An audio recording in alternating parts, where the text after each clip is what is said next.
According to the State Achievement Survey, only 35% of schools in the state have teachers for all subjects. क्योंकि ये पाया गया है कि अध्यापकों की सबसे बड़ी कमी है, विश्वविद्यालयों में कमी है, प्रोफेशनल कॉलेजेस में कमी है और इसका बड़ा नुकसान हो रहा है. In fact, we are facing a shortage of over 1 million teachers in schools. A country with a population of 1.4 billion people, and yet we are facing a grave shortage of not just teachers, but professionals from other critical sectors such as healthcare, finance, engineering, technology, and even AI. Akshat Srivastava says that a huge number of rich Indians have been reaching out to him privately about moving out of India. Why do you think इतने सारे लोग हिंदुस्तान छोड़ के जा, नागरिकता छोड़ के जा रहे हैं? तो रिसेंटली एक न्यूज भी आई थी कि 3500 मिलियनेयर्स ने इंडिया छोड़ दिया, अब वो कहीं ना कहीं बाहर रह रहे हैं. A few years ago, Divyani Khobragade. I think today she is an ambassador representing India. Both of her kids have given up Indian passports. What a shame. But why? Why are so many people leaving India? What is really going on with our system? Most people leave India in the hopes of a better salary, a better work-life balance, and a better lifestyle. If we compare using actual data, a software engineer in India earns about 10 LPA, whereas in Canada, the same software engineer earns about 65 LPA. Secondly, if we talk about our work-life balance in India, it is kind of non-existent. Our productivity equals office hours, performance appraisals are like lotteries, and let's not even talk about promotions. Unpaid leaves, unfixed working hours, minimal maternity or paternity benefits. Your personal life is treated as optional. Whereas in countries such as the US, UK and Canada, you get paid for the work you do. Appraisals and promotions happen based on your performance. And vacations, flexible hours, employee-friendly HR policies, and proper parental leaves are not a luxury, but they are a standard. ये सब तो ठीक है, but the living expenses in Canada must be higher, right? I mean, in India, it is very affordable.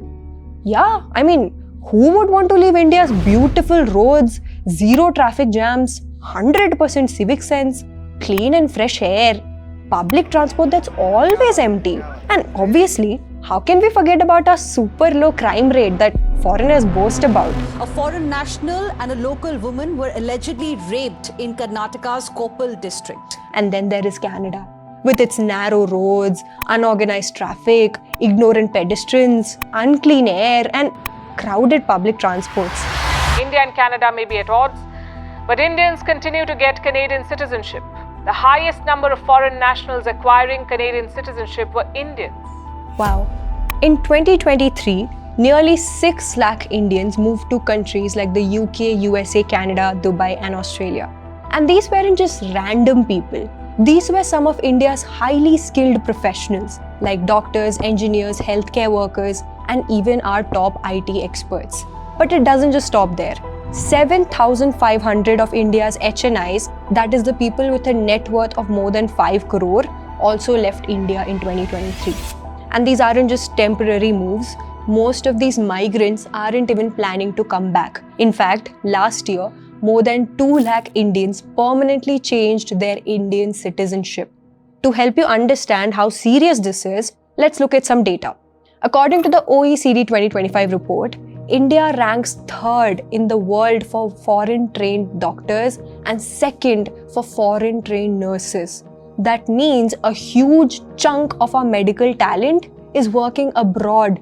And it's not just limited to healthcare. More than 10% of CEOs in Fortune 500 companies are either Indian-born or of Indian origin. Imagine the impact we could have had they stayed back in India. But instead, because so many of our skilled people left, we are now facing a serious situation called brain drain. Due to which, in healthcare alone, we are short of almost 2.4 million doctors if we compare them with WHO standards. In fact, in many districts, the doctor to population ratio is less than half of what it should be. Our IT sector has also lost more than 2 million IT professionals. Tech companies have to spend billions on rehiring or training talent. simply because experienced workers keep leaving. And there's a financial loss too. Since many of these migrants are high-income earners, India loses a huge amount in taxes. The estimated loss is around $160 billion every year, which is equal to 14 lakh crore. Gone every single year because this income is now being taxed in other countries. But brain drain in India didn't start randomly. For so much talent to leave, there must be something inside the system which is clearly not working. But what? In 2024, more than 7.6 lakh Indian students went abroad to pursue education, and 85% of them didn't even return. Even after the new H-1B visa restrictions and policy changes in the USA and Canada, instead of dropping, the number jumped by 10% this year. Now, this alone is enough to prove that something is definitely not working in our education system.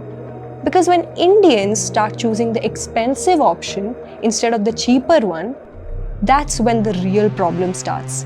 In India, a full undergraduate degree in a decent private college costs around 8 to 10 lakhs. But in countries like the US, including education and other expenses, an average Indian student has to pay around $90,000, which is equal to roughly 80 lakh rupees.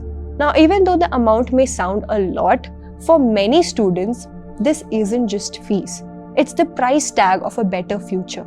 Because once they graduate from these universities, they'll have a globally recognized degree, real-world experience, and skills that recruiters want out of them. Whereas in India, even after paying that 8 to 10 lakh for a degree, the experience often doesn't align with what students actually need in the real world.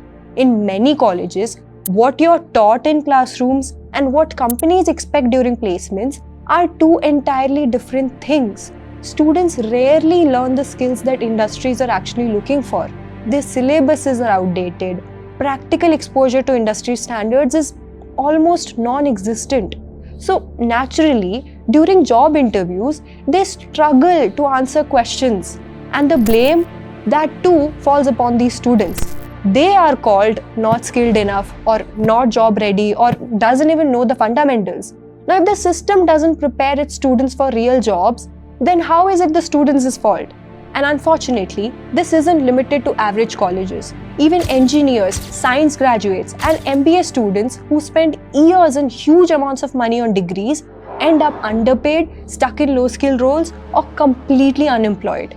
But hey, what about the world-class education offered by our prestigious government institutions like the IITs and IIMs? Yes, they do. But who is going to talk about the limited number of seats?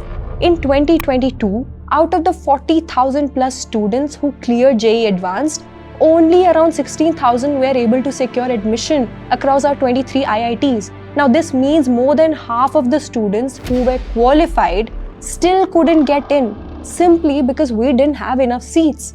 Even IIT Bombay's Dean, Mr. Amit Agrawal himself, said that the competition for IITs is so fierce that the percentage of those getting selected is less than 2%. 2%. And yet, around 1.5 million students appear for JEE every single year. They spend years preparing, their families spend lakhs and lakhs of money on coaching, and only less than 2% get in. The rest have to go to private colleges or other average colleges, many of which don't even give them the opportunity or education that they deserve. So yes, getting into a top college is hard. But to get into a college, you first need to finish school. In India, that too is a luxury. According to the ASER 2024 report, only about 50% of Class 5 students from government schools can read Class 2 level textbooks. And it doesn't just stop there. 43% of children aged between 14 to 18 struggle with English sentences. And around 25% of them can't even read their regional languages properly. If you squeeze 50 students into a classroom meant for 30, then what can you even expect? Teachers are not trained properly, classrooms don't look like classrooms, curriculums are outdated, and all they teach you is to find the area and perimeter of a rectangle. Thanks to our rote learning culture, we don't even bother with real-world skills. Marks are what decides your worth, not how much you know. You see, on the other hand, when you really think about it, these are not some unnatural, unfixable problems. If you put in the effort, this can be made better. But why doesn't that happen? To ensure quality education, inspections are conducted in government schools. A group of officials called the BEOs or Block Education Officers were assigned to assess the needs of schools and understand the learning challenges faced by students. Seems like a good idea, right?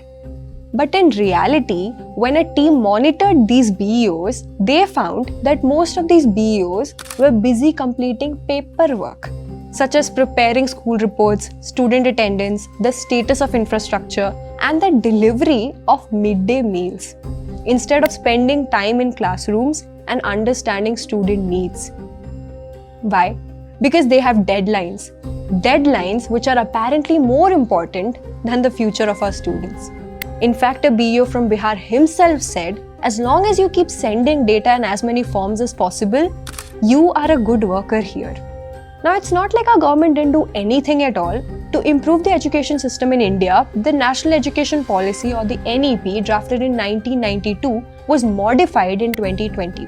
Its development was undertaken by the former ISRO chief K. Kasturirangan. The modifications involved over 2 lakh suggestions from 2.5 gram panchayats, 6,600 blocks, 6,000 urban local bodies and 676 districts as per the Ministry of Education's reports. And not just that, new education policies were also applied from 2014 after BJP took over. But all of this backfired.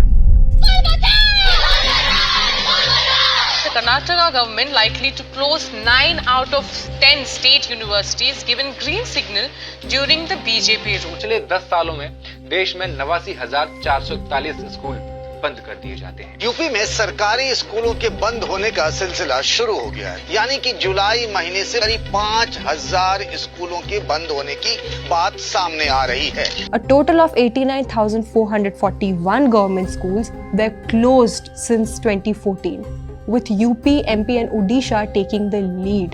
However, the strange aspect here is that even though the government schools were closed, 42,944 new private schools were opened in place of them. Why? उनके बच्चे अगर government school में जाते हैं तो 500 रुपए fees देंगे, free में नहीं, 500 रुपए फीस देनी पड़ेगी। और अगर उनके बच्चे प्राइवेट स्कूल में जाते हैं तो सरकार उनको 1100 रुपए देगी। ये तो उनको मिलेंगे अगर उनके बच्चे जाएंगे तो, और ये उनको देने हैं। अब बताओ आदमी क्या करेगा? देने वाला काम करेगा, मिलने वाला काम करेगा। NEP 2020 is leading to privatization of education in the country, meaning in the near future, it is expected that the number of private schools will be more than the number of government schools. And if this keeps happening, students from poor families will not be able to pursue higher studies at all. Not because they don't want to, but because education will become something only the rich can afford. And here NEP 2020 was supposed to be the policy of the people, by the people, and for the future of the people. In 2014, BJP promised in their manifesto that they would increase public spending on education to 6% of India's GDP. The Kothari Commission, which was established to monitor the Indian education system, had recommended the same figure back in 1964.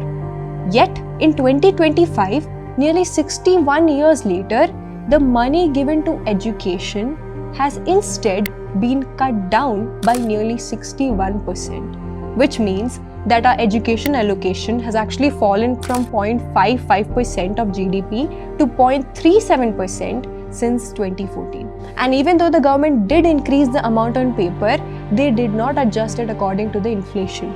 So in reality, the actual money going into education has not grown at all. And it doesn't just stop there. This fund which was given for education was prioritized towards elite institutions like the IITs and NITs, while completely neglecting government schools, which has led to overcrowded classrooms, decaying infrastructure, underpaid teachers, poor academic performance, increased dropout rates, food safety and hygiene issues, and low teacher hiring in schools. You see, the whole root cause of this problem starts with schools. And the condition of our government schools are so bad that I've heard people say that they would rather starve to send their child to a private school instead of a government school. Because they know that sending their child to a government school is similar to shutting doors on their future. But still, none of this is unfixable. We can build better schools, we can train better teachers, and we can create an ecosystem where talent wants to stay and not escape. But for that, education has to stop being treated like a business model. It has to become the foundation of our nation's future. Because if we don't strengthen this foundation now, then 10 or 20 years later, we won't be asking, why are people leaving India? We'll be asking, who is even left in India? Investments in securities markets are subject to market risk. Read all the related documents carefully before investing.